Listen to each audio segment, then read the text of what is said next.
कहानी की शुरुआत में एक प्लेन को दिखाया जाता है जो न्यूयॉर्क से टेकअप करता है। इसका जो पायलट उसका नाम सली है। सली के साथ उसका को पायलट भी होता है। प्लेन टेकअप करने के 3 मिनट बाद जब प्लेन आसमान में 2800 फीट ऊंचाई पर होता है तभी एक पक्षियों का झुंड इनके प्लेन से आकर टकराता है, जिस वजह से प्लेन के दोनों इंजन पूरी तरह से डैमेज हो जाता है। सली रेडियो से कंट्रोल रूम को ये इन्फॉर्मेशन देता है। कंट्रोल रूम कहते हैं कि तुम्हें वापस आना होगा, हम तुम्हारे लिए रनवे खाली करवा रहे हैं। सली कहता है कि हम वापस नहीं आ सकते, हम हडसन नदी पर लैंड कर रहे हैं। कंट्रोल रूम से सली को बताया जाता है कि तुम्हारे लिए रनवे खाली करवा दिया गया है, तुम जल्दी से वापस आ जाओ। सली कहते हैं कि हम नहीं पहुंच पाएंगे, हमें हडसन नदी पर ही लैंड करना होगा, जो कि एक बहुत बड़ी नदी है। आज से पहले किसी ने भी इसी नदी पर लैंड नहीं किया। कंट्रोल रूम उन्हें ऑर्डर देना चाहता है कि तुम्हें वापस आना पड़ेगा, पर इनका संपर्क टूट जाता है और सली अपने को पायलट के साथ इतने बड़े प्लेन को एक तेज झटके के साथ हडसन नदी पर लैंड करवा देता है। अंदर सबके सब बहुत डर जाते हैं। इसके बाद सभी इमरजेंसी दरवाजे खोले जाते हैं और एक एक करके सबको बाहर निकाला जाता है। सबके सब पैसेंजर्स प्लेन की पंखुड़ियों के ऊपर खड़े हो जाते हैं। जल्द ही यहाँ पर पानी के स्टीमर्स आ जाते हैं जो पैसेंजर्स को यहाँ से वापस सुरक्षित ले जाएंगे। यहाँ पर हेलीकॉप्टर्स भी आते हैं जिसमें स्विमर्स होते हैं, वो उन लोगों को जो पानी में फंसे होते हैं उन्हें बचा लेते हैं और इस तरह से यहाँ पर सभी लोगों की जान बच जाती है। और अंत में सली और उसका को पायलट ये दोनों भी प्लेन से निकल जाते हैं। पैसेंजर्स को अब यकीन हो चुका है कि वो सबके सब पूरी तरह से सुरक्षित है। वो अपने अपने लोगों को कॉल करके इन्फॉर्म करते हैं कि वो पूरी तरह से ठीक है। दरअसल इतने बड़े प्लेन क्रैश के बाद किसी को भी यकीन नहीं होता कि उनकी जान बच गई। यहाँ पर एक भी पैसेंजर को खरोंच तक नहीं आती। साथ ही कंट्रोल रूम का वो ऑफिसर जिसका प्लेन से संपर्क टूट गया था, उसने मान लिया था कि प्लेन क्रैश में अब लोगों की जान नहीं बच पाएगी। पर तभी वहाँ पर उसका कलीग आता है। वो उसे बताता है कि प्लेन को हडसन नदी में सुरक्षित तरीके से लैंड कर दिया गया है और सबके सब यात्री पूरी तरह से सुरक्षित है। सली को इंक्वायरी के लिए बुलाया जाता है, जहां पर उसे इंक्वायरी कमेटी पूछती है कि जब आपको एयरपोर्ट वापस आने के ऑर्डर्स मिले थे तो आप वापस क्यों नहीं आए। सली बताता है कि जैसे ही मैंने लेफ्ट टर्न लिया मुझे यकीन हो गया कि मैं एयरपोर्ट वापस नहीं पहुंच सकता, इसीलिए मुझे प्लेन को हडसन नदी पे लैंड करवाना पड़ा। कमेटी उसे पूछती है कि आपको ये कैलकुलेशन कैसे मिली कि आप वापस नहीं पहुंच सकते। सली बताता है कि पिछले 40 सालों में मैंने हजारों बार उड़ान भरी है, मुझे अपने अनुभव से यकीन हो गया था कि मैं वापस एयरपोर्ट नहीं पहुंच सकता। कमेटी सली को बताती है कि हम इसकी कंप्यूटराइज जांच करेंगे, यानी कि बहुत सारी सिचुएशन जो आपको फेस करनी पड़ी थी हम उसे कंप्यूटर में फिट करेंगे और एक कंप्यूटराइज प्लेन चलाएंगे ताकि हम ये जान सके कि आपने सही फैसला लिया था कि नहीं, आप वापस आ सकते थे कि नहीं। सली और उसके साथी को कुछ समझ नहीं आता। उन्हें ऐसा लग रहा था कि उन्होंने हीरोइक काम किए हैं और अब उनके ऊपर जांच कमेटी बैठ चुकी है। सली जब अपने घर वापस आता है तो वहाँ पर बहुत सारी मीडिया होती है जो सली की तारीफ कर रहे होते हैं। सब सली से पूछते हैं कि आपने इतने बड़े हादसे को कैसे टाला, उस वक्त क्या सिचुएशन थी जब आपकी दोनों इंजन्स खराब हो गए थे। सली किसी की बात का कोई जवाब नहीं देते। अगले दिन मीडिया में ये खबर आना शुरू हो जाती है कि सली प्लेन को वापस रनवे में यानी कि एयरपोर्ट ला सकते थे, पर उन्होंने प्लेन को हडसन नदी में लैंड करवाया, जिसकी वजह से उन्होंने सभी यात्रियों के जान को खतरे में डाला। सली हीरो है या खलनायक ये आने वाला वक्त ही बताएगा जब कमेटी अपना फैसला सुनाएगी। सली इन सब बातों से बहुत परेशान हो जाता है। वो अपनी को पायलट से मिलने के लिए जाता है। वो उसे कहता है कि मैंने पिछले 40 सालों में हजारों प्लेन उड़ाए, लाखों लोगों को एक जगह से दूसरी जगह सुरक्षित ले गया, पर आज मुझे 40 सालों के बाद मुझे उन 208 सेकंड के लिए जज किया जा रहा है जब मैंने ये फैसला किया था कि प्लेन को हडसन नदी पर लैंड करना चाहिए। उसका को पायलट कहता है कि एक बार कंप्यूटराइज आंकड़े आ जाए उसके बाद साबित हो जाएगा कि जो फैसला आपने लिया था वो बिल्कुल सही था। पर सली को अंदर ही अंदर इस बात से तकलीफ हो रही होती है कि सब उस पर शक कर रहे हैं, जिस वजह से सली को बार बार विजन्स आते हैं कि जिस प्लेन को उसने हडसन नदी पर लैंड करवाया था वो उसे शहर की तरफ ले आया है और वो रनवे तक नहीं पहुंच पाता और प्लेन बिल्डिंग से टकराकर क्रैश हो जाता है। सली पूरी तरह से दिमागी तौर से अब डिस्टर्ब होना शुरू हो गया है।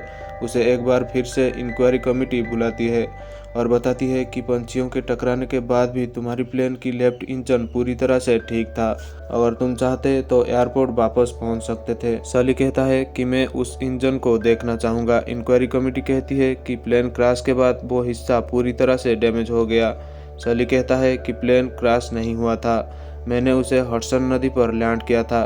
इंक्वायरी कमेटी कहती है कि अगर हम लेफ्ट इंजन को भूल भी जाए तब भी प्लेन में इतनी पावर थी कि उसे वापस रनवे यानी कि एयरपोर्ट तक लाया जा सकता था। हमने कंप्यूटराइज टेस्ट की है और जितनी भी हमने टेस्ट की है उन सब में यही दिखाया गया है कि प्लेन को वापस लाया जा सकता था।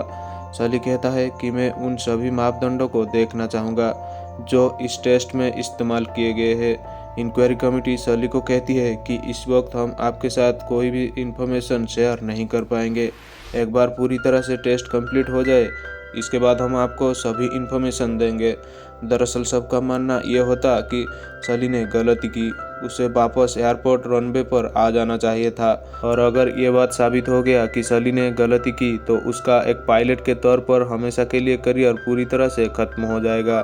सली उसे बताता है कि जब तक इंक्वायरी पूरी नहीं हो जाती उसे रिटायरमेंट दे दी गई है, उसे किसी तरह की कोई पेंशन नहीं मिलेगी। इस बात से सली की पत्नी परेशान हो जाती है और वो अपनी पति से कहती है कि मीडिया में तुम चारों तरफ हीरो हो, सब तुम्हारी तारीफ कर रहे हैं और इंक्वायरी कमेटी को ये बात माननी पड़ेगी। दरअसल कुछ टीवी शोज ऐसे होते हैं जो सली और उसकी टीम का इंटरव्यू ले रहे होते हैं और उनकी काम के लिए उनकी तारीफ कर रहे होते हैं और सली अंदर ही अंदर परेशान होता है क्योंकि वो इंक्वायरी कमेटी से क्लीन चिट चाहता है ताकि वो दोबारा से प्लेन उड़ा सके। इसीलिए वो अपनी सीनियर को कॉल करते हैं और उनसे कहते हैं कि एक बार फिर से वो कंप्यूटराइज टेस्ट को रीअरेंज करे, यानी कि वो दोबारा से इस टेस्ट को अरेंज करना चाहते हैं जहां पर वो खुद भी साथ में बैठेंगे। उनकी इस रिक्वेस्ट को एक्सेप्ट कर लिया जाता है और अब वो सभी ज्यूरी कमेटी मेंबर के सामने जाते हैं। वहां पर 2 स्क्रीन्स होती है। इन स्क्रीन्स में उस जगह का नज़ारा दिखाया जाएगा जहां पर 2 कंप्यूटराइज मशीन है और इस मशीन्स के अंदर पायलट बैठे हुए हैं जिनकी सामने वही परिस्थितियां रखी जाएगी जो सली और उसकी को पायलट की सामने थी। सबसे पहले एक प्लेन को कंप्यूटराइज टेस्ट किया जाता है और वो सुरक्षित तरीके से उसी जगह से जिस जगह से पक्षी टकराए थे एयरपोर्ट वापस आकर रनवे पर लैंडिंग कर जाता है। इसके बाद दूसरे पायलट्स को भी इसी तरह की सिचुएशन दी जाती है और वो भी सुरक्षित तरीके से रनवे पर लैंड कर जाते हैं, यानी कि साबित हो चुका है कि सली से गलती हुई थी, उसे हडसन नदी पर लैंड ना करके वापस एयरपोर्ट आना चाहिए था। सली ये सब देखकर सोच में पड़ जाता है पर जल्द ही वो कहता है कि आपकी जो पायलट्स है वो इंसानों की तरह बिहेव नहीं कर रहे। जैसे उनकी प्लेन से पक्षी टकराए वो इस तरह से वापस आ गए जैसे वो दूध लेने के लिए जा रहे हो, जबकि ऐसा नहीं हुआ था। पक्षी टकराने के बाद जब हमें पता चला कि हमारे दोनों इंजन खराब हो गए हैं तो हमें बहुत सारे सिचुएशंस का सामना करना पड़ा था। अगर आप मानव का गलती ढूंढना चाहते हैं तो आपको इसे पूरी तरह से मानवीय बनाना चाहिए। मैं जानना चाहता हूँ कि पायलट्स ने कितनी बार अभ्यास किया था। वहाँ पर जो लेडी होती है वो कहती है 17 बार। सली का को पायलट कहता है कि वो वीडियो गेम नहीं था बल्कि कई लोगों की जिंदगी और मौत का सवाल था। अब एक बार फिर से सली के कहने के मुताबिक दोबारा से टेस्ट किया जाता है। पक्षी टकराने के बाद 35 सेकंड का पॉज लिया जाता है।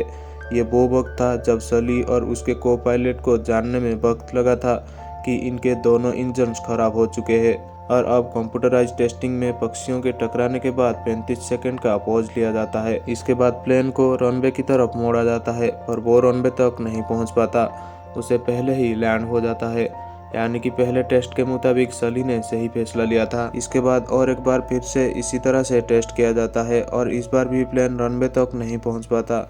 वो बिल्डिंग से टकरा कर पूरी तरह से क्रैश हो जाता है, यानी कि सली ने अगर वो फैसला नहीं लिया होता, उसने हडसन नदी पर प्लेन को लैंड नहीं किया होता तो प्लेन में बैठे 155 यात्रियों की मृत्यु हो जाती। यहाँ पर इन्हें प्लेन का लेफ्ट इंजन भी मिल जाता है जिसके बारे में इंक्वायरी कमेटी का ये मानना था कि वो ठीक था, पर उसकी जांच के बाद यह पता चला कि वो पूरी तरह से डैमेज हो चुका था, यानी कि सली और उसकी को पायलट ने सही इन्फॉर्मेशन दी थी कि उनके दोनों इंजन पूरी तरह से खराब हो गए, यानी कि सली का फैसला बिल्कुल सही था। इंक्वायरी कमेटी को ये बात समझ में आ चुकी है, इसीलिए वो सली से कहते हैं कि जो तुमने किया वो बिल्कुल सही किया। अगर तुम ना होते तो इतने लोगों की जान नहीं बच पाती। सली कहता है कि मैंने ये अकेले नहीं किया, इसमें मेरी पूरी टीम शामिल थी, साथ ही साथ वो लोग भी जिन्होंने हमें पानी से निकाला। ये घटना 15 जनवरी सन 2009 में घटी थी, जिसमें सली ने इतने लोगों के जान बचाए। ये सली की सच्ची कहानी है। इंसान को कभी भी किसी भी परीक्षा से डरना नहीं चाहिए। अगर आप सच्चे हैं और साहसी हैं तो कुदरत भी आपका साथ दे।